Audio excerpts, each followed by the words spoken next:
everyone, it's Lynnea for Ink on 3. Let's make a simple floral card today.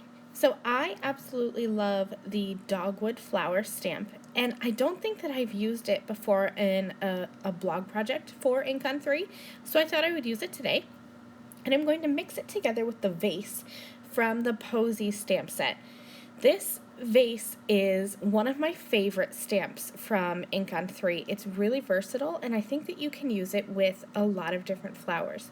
So this dogwood flower is probably not meant to go into this vase. It's a large floral arrangement, and the biggest flower is almost as wide as the vase itself, but I thought it looked cute together, so I wanted to make this card. So I'm going to go ahead and I'm going to stamp the dogwood flower, that large floral image, and then the vase from the Posy stamp set. And I am using Ink on 3 Blackout Hybrid Detail ink. Now when I'm stamping the dogwood flower, I'm not stamping all the way down. You can kind of see here, I'm very carefully making sure not to ink up the bottom of the flower because it cuts off with a horizontal line. Like I said, it's not meant to go in the vase, and I want to be able to extend that line and create a longer stem. So I'll use a marker later on to do that.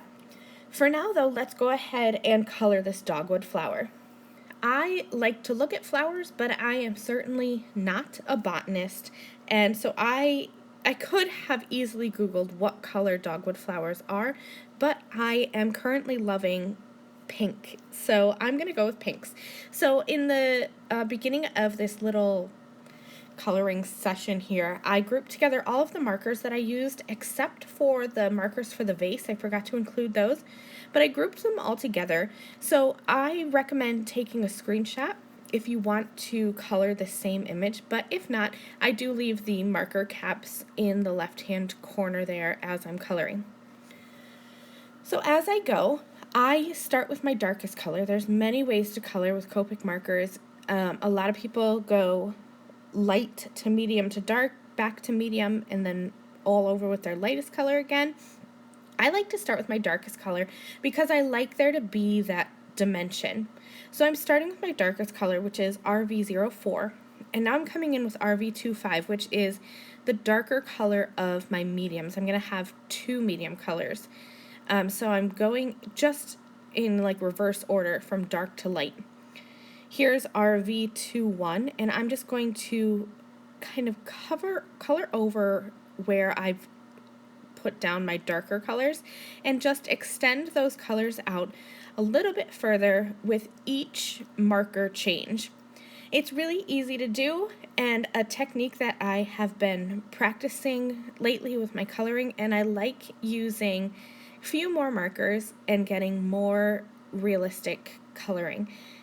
I did not go back through and add my darkest marker once again, but sometimes I do like to do that just to darken up the areas. After I go over with my lightest color, I'll come back in with my very darkest marker, my first marker, and just kind of color in the creases, and that gives even more depth. So now I'm just going to color in the leaves, doing the exact same process, and for the leaves I used YG17, YG25, 23, and then 21. I like to finish off my leaves with YG21 because it really is more on the yellow side of green. And I think that leaves look really realistic when you have a little bit of yellow on the very tips of them. So that's why I prefer this marker color combination. I forgot to show the two markers that I used on my vase in the very beginning, but I used G00 and G000, so G00 and G000. And for the vase, all I did was just outline the whole vase, as well as the two little center lines coming down the center of the vase with my darkest marker, and then blended it out with my lighter. And then I did use a colorless blender to go over the whole thing, just to kind of give it that bluish see-through color. So here's where you can see I used a pen and I extended down the stem of that dogwood flower, and then I trimmed around both of these images with my scissors. Now let's create a quick background for this floral image. I have a stencil from my stash, and I'm going to spray the back of that with pixie spray, and then I'm going to stencil right on top of an A2 sized card base. I'm using two colors of Atelier ink. I have Bee Sting Yellow and Marigold Orange, and I'm just going to kind of work back and forth between these two colors. I didn't want it to be a flat color background. I wanted there to be some depth, and I really wanted more of like a honey yellow color, so mixing this bright yellow with the orange gave me the color scheme for my background that I was really looking for. Now, I am stenciling right on my A2 card base, and when I went to add my floral image on top, I thought that it kind of covered too much of the card base, and I really wanted to have a white border, but I didn't want to cut down my card because then I was going to lose space.